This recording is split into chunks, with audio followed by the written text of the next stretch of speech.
Okay. Hi guys. Okay. Do you guys know what all these 8 people have in common, other than that they're actors and that they're rich? They're famous. Other than that. They're white. Other than that. Their hair's on point. Oh, yeah. Just kidding. Other than that. Well, no. One thing that all these 8 people have is that they all have an Academy win under their belt. An Oscar. The Oscars are a glorified award ceremony for the elite actors and actresses in Hollywood. Excuse me. The Oscars are planned by the Academy of Motion Picture Arts and Sciences. Okay. The Academy of Motion Picture Arts and Sciences are made up by actors, artists, producers, and directors who are deemed eligible by the Academy to be a part of such an exclusive association that recognizes cinema. So, for the past 5 years, I have caught myself up with the Academy as well as the Oscars. I've watched all the films, and I've judged them like if I were to vote for them.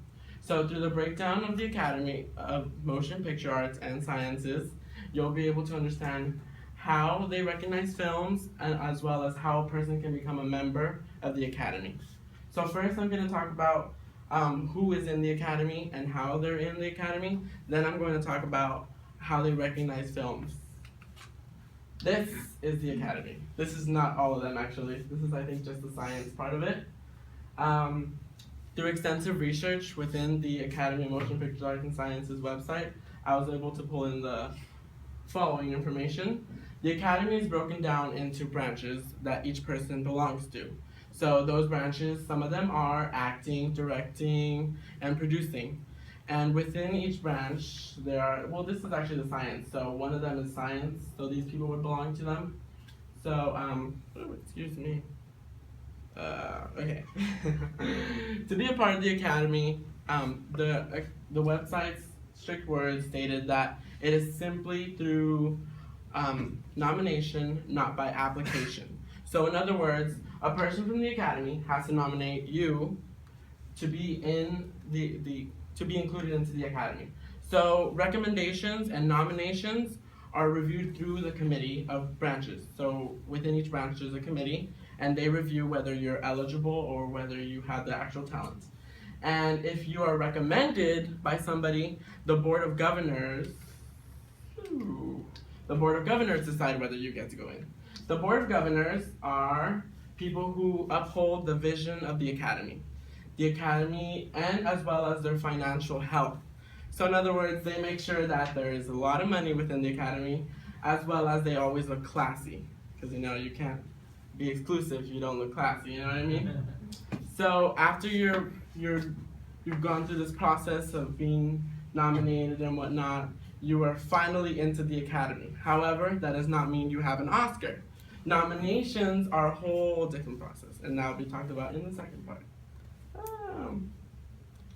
Tim Cray's 2014 article, Academy invites 271 nominees, states how the president, Clune, always is looking for new filmmakers to include them into the Academy. One of her major goals is to look for filmmakers all around the world who are terrific at what they do and bring them in. So through the website, I was able to find out that there is a Student Academy Awards. So that's when they recognize young students, young filmmakers, young actors who are participating in jobs for the Academy and recognize them by giving them the best actor, or simply it's like a junior version of the Oscars.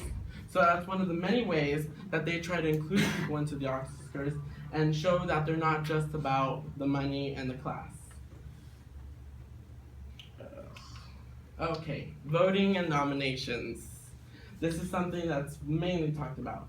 The Oscars is one of the several award shows that people from the public, like us, are unable to vote. Only members from the Academy are able to vote. And through the Academy's website, I was able to read that it is through categories. So they split them up into categories, and you nominate people. You nominate the film, you nominate the actor, you nominate the actress, and you tell which one is it, which one do you want, and you can nominate anyone, any film For foreign films, it is selective because foreign films can be a little sketchy sometimes. But only members from the Academy are able to nominate. So the film, the actor, and the actress with the most nominations is put into the final ballot for final voting that goes to the Oscars. So those final names that are put in the ballot are then announced in mid-January at a luncheon, and they're stated, okay, these are the nominees for the Oscars. And that's when the real fun begins, because being nominated is fun, but to actually win an award is very expensive. This is when the fun starts, because to get to the point where you are up on stage winning this Oscar is very expensive. Stephen Follow's 2015 article, How Much Does It Cost for a Campaign to Win an Oscar, states that by the time that it's Oscar night, Hollywood would have spent $100 million in campaigning to win a golden little statue man right there, which is probably not the gold, but whatever. More than half of the funds that are for movies go to advertisement. So through Stefan's information, I was able to calculate that they hire PR consultants who send material from the movie directly to Academy members. Because the point is to get Academy members to look at your movie and watch them. But it ultimately comes down to who has the best performance, right? Am I right? Yeah. So, through breaking down the Academy's process of choosing the winner and how they select members into their Academy, you're able to understand what the Academy is based off of. First, I introduced you to the Academy and who was in it, and then I told you about the process of how they're selected and won. So it's an honor to be a part of the Academy, but it's an even greater honor knowing that you're a part of an association that celebrates the work that you do. Thank you.